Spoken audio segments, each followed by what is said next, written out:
Bonjour encore une fois. Merci d'être présent. Euh, on passe la prochaine demi-heure ensemble.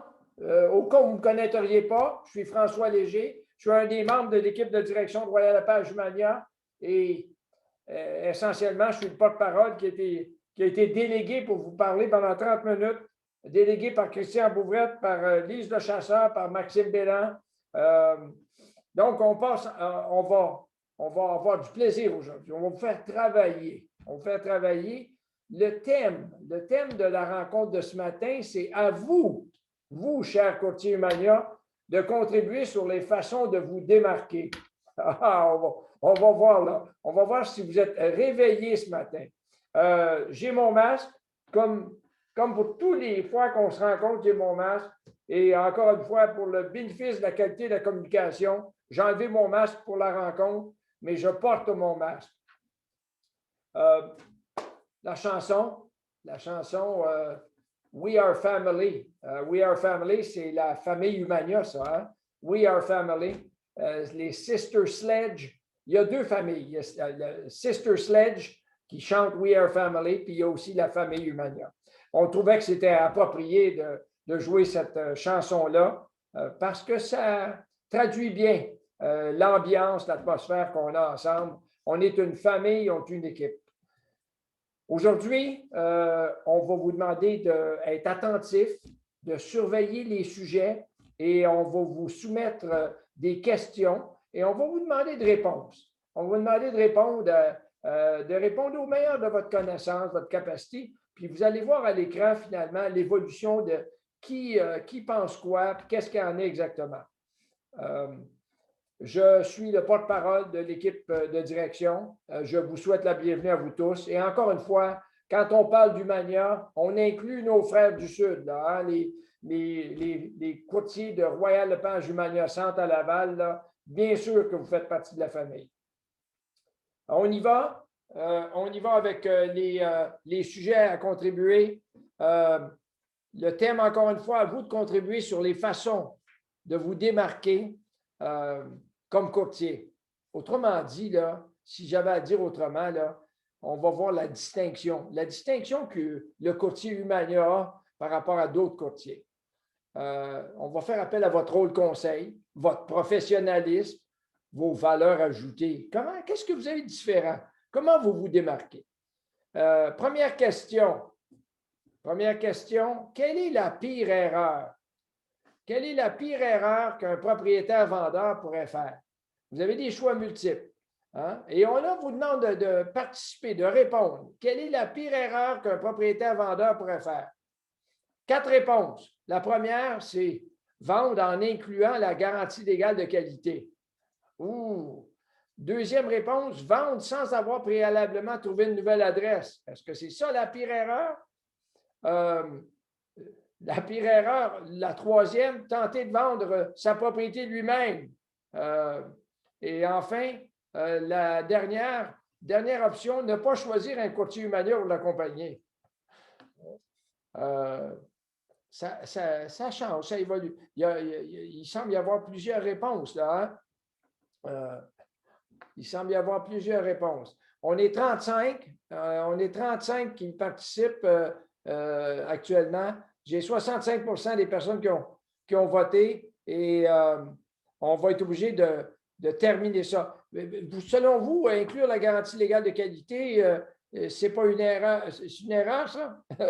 C'est lourd en responsabilité. Voici, on a terminé et personne n'a inclus ça comme étant la première option. Vendre sans avoir préalablement trouvé une adresse, ça c'est très d'actualité présentement. Tenter de vendre sa propriété soi-même. Effectivement, vous avez la bonne réponse. Il faut que chez vous, ça soit sans équivoque qu'un propriétaire-vendeur qui tente de vendre sa propriété par lui-même, il fait une grosse erreur. Grosse erreur. Merci pour ça. On passe aux deuxième question. Deuxième question, je vous en fais la lecture.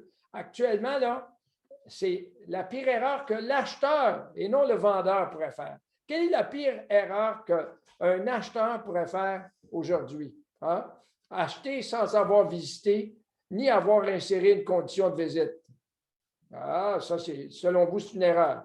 L'autre erreur, c'est abandonner la condition d'inspection. L'acheteur achète et abandonne la condition d'inspection. Effectivement, oui.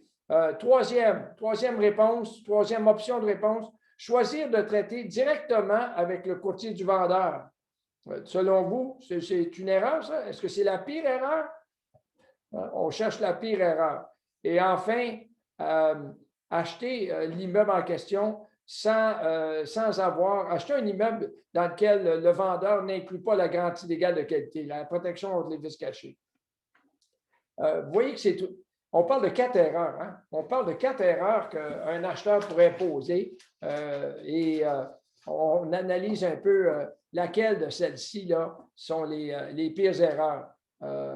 Actuellement, là, 73 d'entre vous, on arrête ça. Hein? 73 ont décidé qu'abandonner la condition d'inspection, c'est la pire erreur qu'il peut faire. Effectivement. Puis là, vous êtes sur le terrain, là. Vous êtes sur le terrain, votre acheteur vous dit « Je veux avoir cette maison-là, arrange-toi pour qu'on me le choisisse. » Vous devez être capable de convaincre le vendeur et le courtier du vendeur que votre promesse d'achat est la meilleure promesse d'achat, même si on a une condition d'inspection.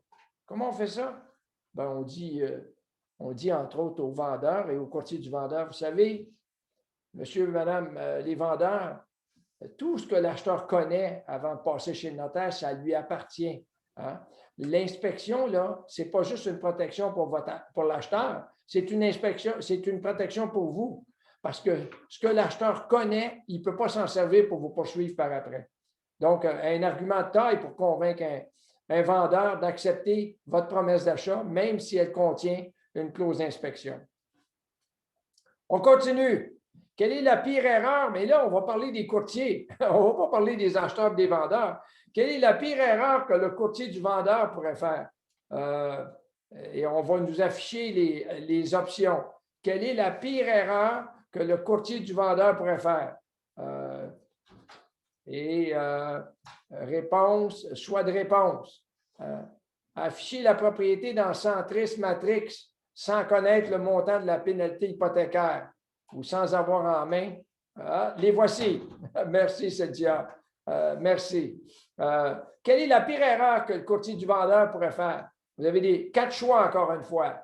Afficher la propriété dans Centris Matrix sans connaître le montant de la pénalité hypothécaire et sans avoir en main un certificat de localisation à jour. Oui, c'est une erreur. Est-ce que c'est la pire? Ne pas être rejoignable. Est-ce que ne pas être rejoignable, c'est une erreur en soi? Je pense que vous, comme courtier qui accompagnez des acheteurs actuellement, là, vous vivez ça, là, hein, ce cauchemar-là de ne pas être capable de parler, de rejoindre, de savoir ce qui se passe du côté du vendeur.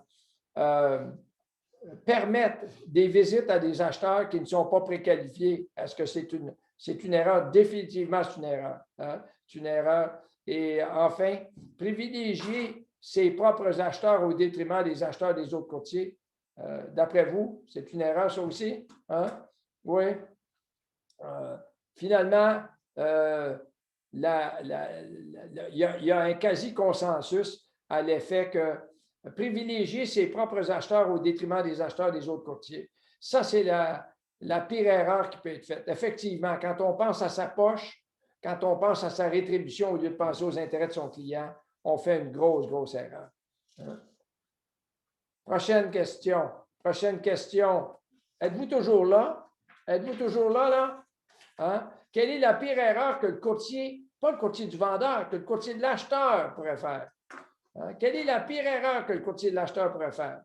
Ne pas présenter, soit physiquement, soit en Zoom, soit en appel conférence, téléphonique, la promesse d'achat de son acheteur. Selon vous, c'est une erreur, ça, ou pas? Ne pas inciter pour inclure une inspection pré-achat. Bien, évidemment, on en a parlé aussi. Hein? Ne pas donner de compte-rendu au courtier inscripteur. Vous avez fait visiter, puis le courtier inscripteur va être capable de parler à son vendeur et lui dire qu'est-ce qui se passe. Et enfin, le dernier, on le voit-tu? On ne le voit pas? C'est moi qui. Hein? On le voit. J'ai de la misère à le lire. Hein? On ne le voit pas en bas, là. Le dernier en bas, là, c'est ne pas faire signer un contrat de courtage à son acheteur. Tu le vois? Hein, on le voit pas. Moi, c'est moi qui ne le vois pas. Ne pas. Ah, tiens, on va l'agrandir un peu. Là. Je pense que je suis capable. Oui, non. Tiens, là. OK, je l'ai. Excusez-moi, c'est mon écran qui était passé gros. Ne pas faire signer un contrat de courtage à son acheteur. Quelle est la pire erreur? Vous semblez pencher plus du côté de ne pas inclure une inspection pré-achat. C'est clairement une lacune et une omission importante que le courtier de l'acheteur aurait fait à ce moment-là. Et pourtant, comme courtier sur le terrain actuellement, vous recevez des promesses d'achat de courtiers qui représentent des acheteurs et ces promesses d'achat-là ne comportent pas de conditions d'inspection. Ah! J'ai vu des situations comme ça. 5e question. Vous êtes toujours là? Êtes-vous toujours là? Au niveau de la technologie, en priorité, quelle est la technologie que le courtier Humania doit absolument maîtriser? Quelle est la technologie que le courtier Humania doit absolument maîtriser? Hein? Comment effectuer une présentation de promesse d'achat via Zoom? Comment utiliser Sphere? Ça, c'est très d'actualité. Hein? Comment utiliser Sphere, là, ça s'en vient de plus en plus. Comment installer une boîte à clés? Ça, il me semble que c'est une compétence qu'on doit absolument savoir. Personne ne semble pencher de ce côté-là. Comment installer une boîte à clés? Hein? Comment répondre au téléphone et comment retourner ses appels? Ça aussi, c'est une technologie qui est bien importante de nos jours. Comment répondre au téléphone et comment retourner ses appels? Vous avez vu, il y a un peu de sarcasme dans ça. Hein? Actuellement, là, ça fait partie. Il y a des grosses lacunes en communication de la part de certains courtiers et ça aide pas à la conclusion de transactions, ça aide pas à développer des relations harmonieuses, ça aide pas à faire en sorte, quand tu es avec un acheteur, puis ton acheteur te dit, puis qu'est-ce qui est arrivé avec ma promesse d'achat? Je ne le sais pas. Quand tu es avec un vendeur, puis qu'est-ce qu'il a pensé cet acheteur-là? Je ne le sais pas. Hein? La majorité d'entre vous, c'est comment répondre au téléphone et comment retourner ses appels.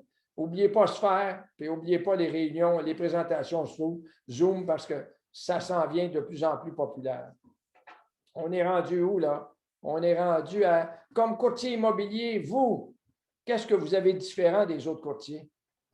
Qu'est-ce que vous offrez comme courtier immobilier? Vous, courtier Humania, ou futur courtier Humania, qu'est-ce que vous offrez de différent?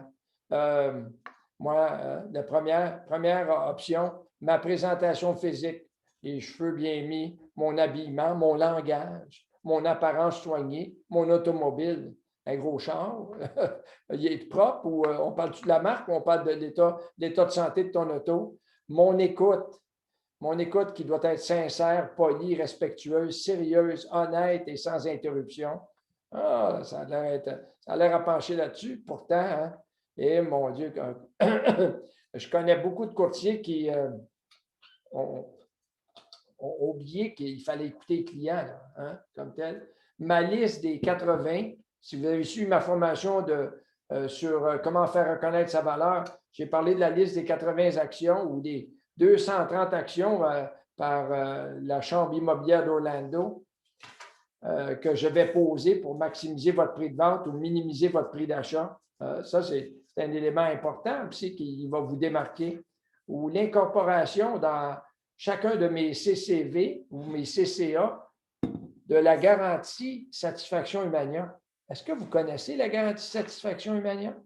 Ça va dans haute déclaration et conditions de votre CCV ou votre CCA.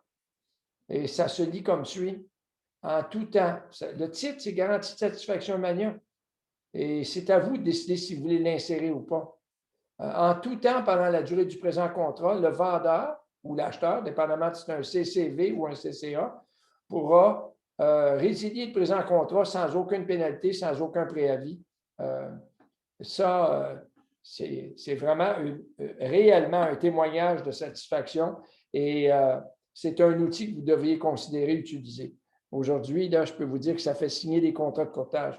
Quand vous dites au client, en tout temps pendant la durée du présent contrat, vous pourrez, sans aucun préavis, sans aucune pénalité, résilier le présent contrat. l'écoute a gagné. L'écoute a gagné encore. Puis je pense que je dois admettre que c'est clairement un élément important. Dernière question. Dernière question. Comme courtier immobilier, qu'est-ce qui est totalement inacceptable? Qu'est-ce qui est totalement inacceptable? Prenez le temps de lire les 4 options qu'on vous soumet là. Hein? Mettre en priorité mes intérêts au détriment des intérêts de mon client. D'après vous, c'est inacceptable, ça, ou pas? Hein? Personne ne répond? Hein? Faire accepter une PA à mon vendeur sans s'être préalablement assuré qu'il a sécurisé sa prochaine adresse, ça revient, hein? Ça revient parce qu'on le voit de ce temps-ci. Ce qui est totalement inacceptable, c'est un courtier immobilier qui émet une opinion de valeur marchande sans pouvoir justifier celle-ci. Il n'est pas préparé, il n'y a pas de discours, il n'y a pas de statistiques, il n'y a pas de matériel. Puis enfin, qu'est-ce qui est totalement inacceptable? Solliciter un client, un vendeur ou un acheteur alors qu'il est toujours en contrat de courtage. Oui, ça aussi, effectivement, hein, c'est une action qui est totalement inacceptable aussi, effectivement. Majorité d'entre vous mettent en priorité mes intérêts au détriment des intérêts de mon client. Puis deuxième en arrière, pas loin, là, solliciter un vendeur ou un acheteur alors qu'il est en contrat de courtage. Effectivement, ça aussi, c'est totalement inacceptable. Je vous dirais qu'il y a plus qu'une bonne réponse dans ça. Je voudrais juste saisir l'occasion pour vous parler de quelques cas vécus qu'on a vécus. Des cas vécus, il va sans dire, c'est des expériences là, qui se sont. Vous avez communiqué avec un membre de l'équipe de direction et on m'a centralisé des informations. Un premier cas vécu, malgré que vous ayez inséré dans votre contrat de courtage la clause qui dit instruction quant au délai de considération, la clause qui vous permet d'afficher dans la section Info collaborateur de Centris Matrix, à l'effet que les promesses d'achat doivent être ouvertes pour acceptation jusqu'à 20 heures mercredi soir, disons. OK?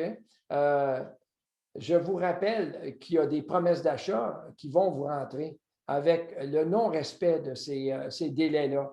Il y a des courtiers qui représentent des acheteurs ou il y a des acheteurs qui vont vous déposer des promesses d'achat. Dans certains cas, au prix demandé ou plus haut que le prix demandé, mais avec un délai de réponse qui est ce soir au lieu de mercredi soir. Hein? Qu'est-ce qu'on fait avec ça? J'ai vu des courtiers, pas des courtiers humaniums, mais j'ai vu des courtiers dire, je ne présente pas ta promesse d'achat. Ils disent ça au courtier qui présente l'acheteur ou dire à l'acheteur, je ne présente pas ta promesse d'achat.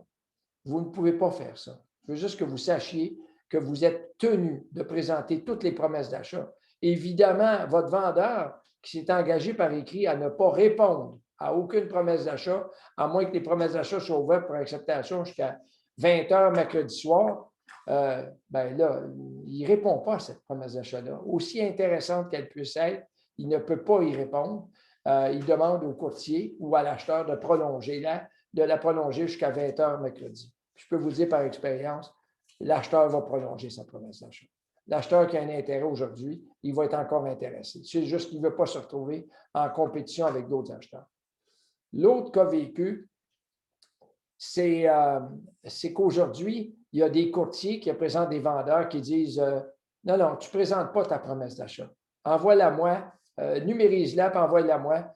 C'est comme ça qu'on va traiter. Hein? Vous avez non seulement le droit, mais l'obligation professionnelle de présenter vos promesses d'achat quand vous représentez un acheteur. Ça va? Ça, là, il y a un article là-dessus. Hein? Exigence particulière du vendeur et obligation de présenter toute promesse d'achat. Allez sur Simbad, la section centrale de Simbad où on peut rentrer des mots-clés, rentrer présentation, promesse d'achat, et vous allez avoir là. Hein? Vous avez non seulement le droit, mais l'obligation professionnelle de présenter votre promesse d'achat. Et comment on fait ça? De la façon suivante. Vous avisez par écrit le courtier du vendeur que vous avez une promesse d'achat à présenter. Vous ne lui envoyez pas la promesse d'achat. Vous l'avisez par écrit que vous avez une promesse d'achat et vous lui demandez de vous revenir pour vous confirmer quand est-ce et à quelle heure on va pouvoir présenter cette promesse d'achat-là. Évidemment, si on a mis instruction jusqu'à à 20 heures le mercredi soir, bien, votre promesse d'achat, on va vous donner probablement le privilège de la présenter à 15 heures, 17 heures, 16 heures mercredi. Mais attendez la confirmation du courtier du vendeur pour la présenter. Vous n'avez pas à remettre votre promesse d'achat quand on sait que le vendeur ne prendra pas de décision avant 48 heures à remettre votre promesse d'achat immédiatement. Donc, vous avisez par écrit le courtier du vendeur que vous avez une promesse d'achat. Évidemment, il faut que ça soit vrai, là. La promesse d'achat doit avoir été signée par votre client. Vous la conservez et vous lui demandez de vous revenir pour vous confirmer quand est-ce que vous allez pouvoir la présenter. Pas de divulgation de détails de votre promesse d'achat avant ça. Un autre cas vécu qu'on a vécu en fin de semaine, un immeuble semi-détaché inscrit à 289 000. Effectivement, le vendeur a exigé que toutes les promesses d'achat soient ouvertes pour acceptation jusqu'à 17 heures samedi dernier. On l'a mis dans la vitrine au début de la semaine dernière. L'engagement du vendeur, c'est qu'il va prendre sa décision au plus tard à 20 heures samedi soir. Le bilan à 16h30 samedi, 10 promesses d'achat, dont une à 327 000 et une autre à 322 000, prix demandé 2,89. 10 promesses d'achat. La première d'un acheteur qui est non représenté. L'acheteur a choisi de traiter directement avec le courtier Humania et il n'y a pas de financement, il y a une inspection. Puis il y a une autre promesse d'achat à 322 000, plus basse un peu, OK? Qui ne comporte aucune condition de financement. On a les preuves de liquidité, qu'il n'y a pas d'inspection. Puis en prime, l'acheteur a choisi d'abandonner la garantie légale de qualité. Il n'est pas représenté par un courtier Humania. Hein? Qu'est-ce qu'on fait dans ce temps-là? Hein? Là, c'est vraiment, évidemment, on peut penser à notre poche et dire la plus haute, monsieur le vendeur, c'est vraiment la plus intéressante parce que je suis sur les deux côtés de la transaction, je fais la double rétribution. Hein? Vous avez à vraiment vous assurer que le client, les intérêts du client passent avant toute autre chose. Hein? En passant, sur les 10 promesses d'achat, il y a 2 promesses d'achat qui ont été envoyées par qui n'ont jamais été présentées. Jamais été présentées. Il n'y a pas eu de visite. Il n'y a pas eu de demande de visite. Pas de condition de visite de la part, sans inspection, sans financement. Le courtier n'a même pas téléphoné. On a découvert dans les courriels du courtier du vendeur qu'il y avait 2 promesses d'achat, là, je ne savais même pas. Il n'y a pas eu de demande de visite, rien de ça. Comment on agit dans ça? Hein? À 17h30, le courtier Humania a envoyé un IMO-contact à tous les courtiers et un message à tous les acheteurs non représentés qu'il y avait 10 promesses d'achat et qu'à la demande de son vendeur, il invitait les acheteurs à considérer une dernière bonification et qu'après ça, il va prendre sa décision. C'est comme ça qu'on fait ça. Et puis, vous accompagnez, comme courtier du vendeur, le vendeur pour l'aider à prendre la meilleure décision dans son intérêt à lui. Ça va? Qu'est-ce qui est arrivé avec ça? Je ne sais pas. Je ne me souviens pas là, si on a pris la première à 3,27, la deuxième à 3,22. C'est probablement entre ces deux-là que ça s'est passé. Un cas qui est survenu avec un courtier Humania qui représente un acheteur. Cas particulier.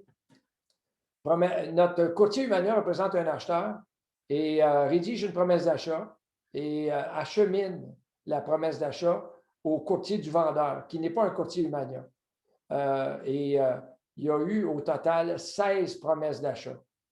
Et finalement, le courtier Humania dit, bien, qu'est-ce qui s'est passé? On va avoir un compte rendu ou quoi que ce soit. Et le courtier qui représente le vendeur admet ouvertement, vous m'avez envoyé une promesse d'achat? Je n'étais pas au courant. Je n'étais pas au courant.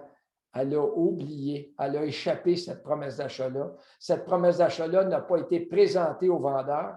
Le vendeur a accepté une autre promesse d'achat, plus une autre en deuxième rang. Et finalement, le courtier Humania a insisté, malgré tout, sa promesse d'achat est encore vivante, pour présenter la promesse d'achat. Il a présenté la promesse d'achat au vendeur et le vendeur a ouvertement avoué que la promesse d'achat du courtier Humania était la meilleure promesse d'achat. mais le vendeur avait déjà accepté une autre promesse d'achat et avait mis une deuxième en réserve. Beau scénario, hein? Beau scénario. Je vous rappelle que ça prend une rigueur professionnelle. Il faut être rigoureux. Qu'est-ce qui va arriver avec ça? Évidemment, le vendeur de notre courtier Humania, c'est-à-dire l'acheteur de notre courtier Humania, va faire des représentations. On va peut-être demander une indemnité, il va peut-être aller faire une demande d'assistance à l'OACQ à suivre, mais des erreurs comme ça, on ne peut pas faire ça. On ne peut pas faire ça. Quand on dit, monsieur le vendeur, choisissez un expert, choisissez quelqu'un d'expérience, quelqu'un qui va vous aider à manœuvrer dans un environnement où il y a des risques d'erreur, on ne peut pas se permettre de faire ça. Il me reste 5 minutes. État du marché.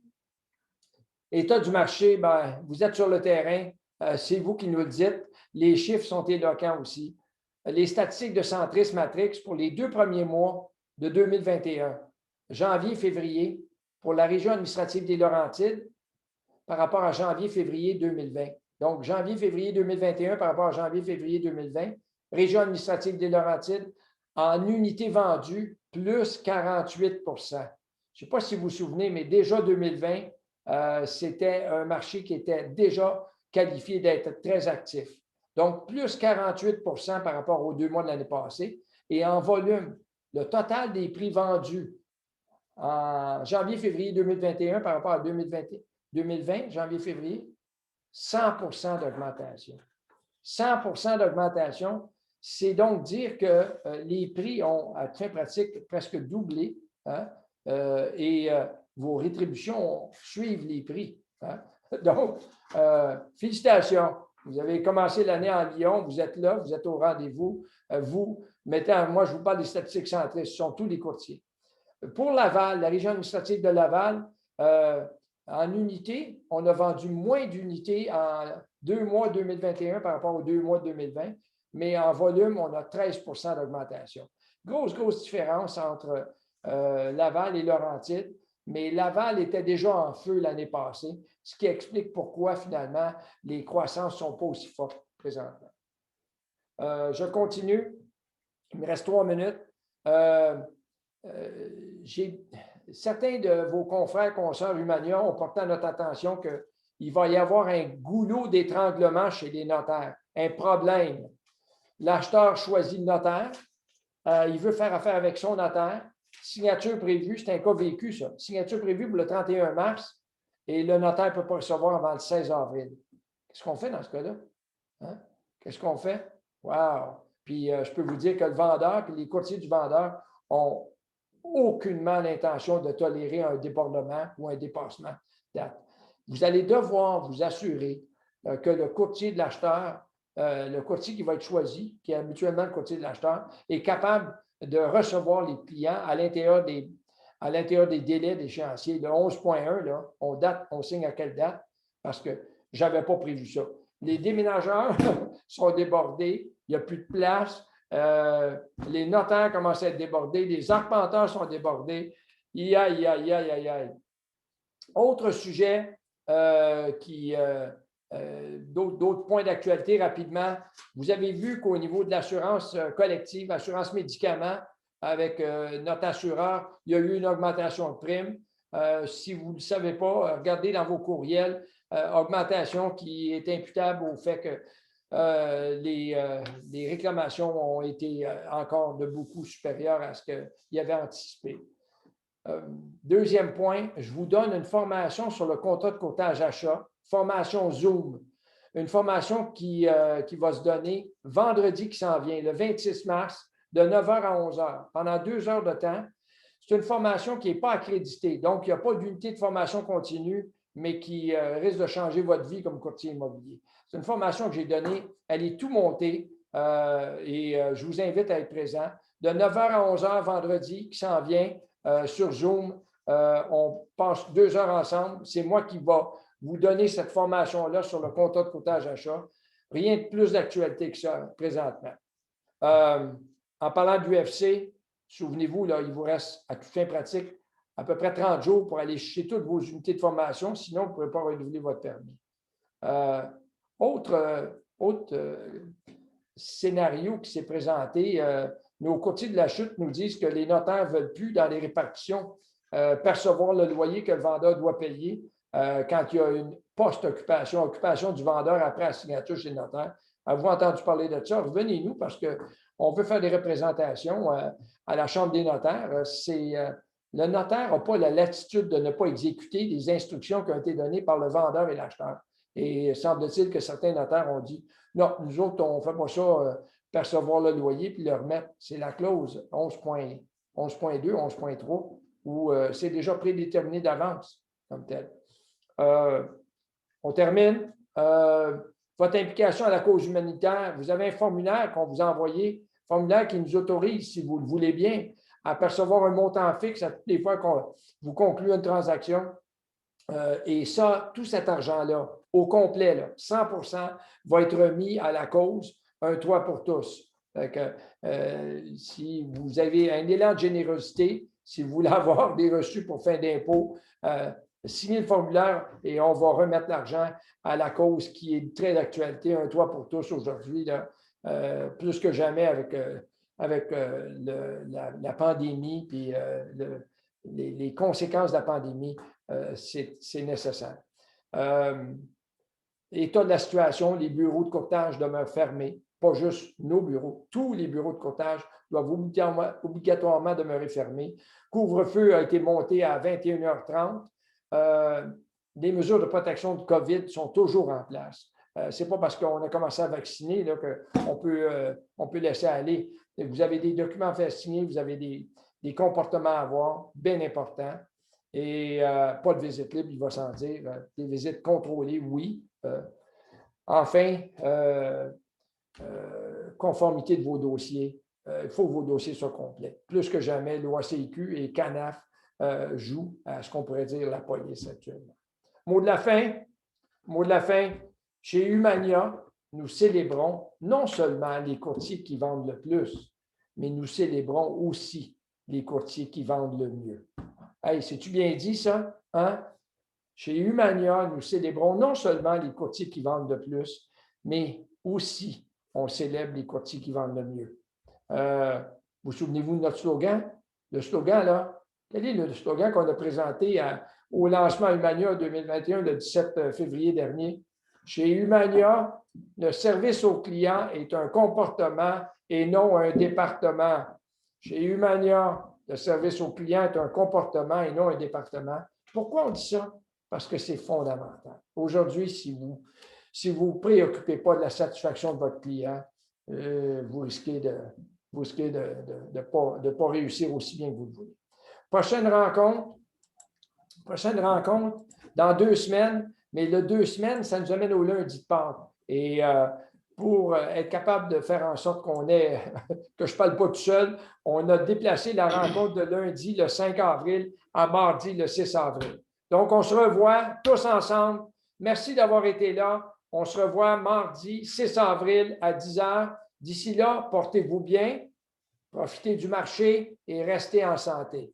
Merci à vous tous.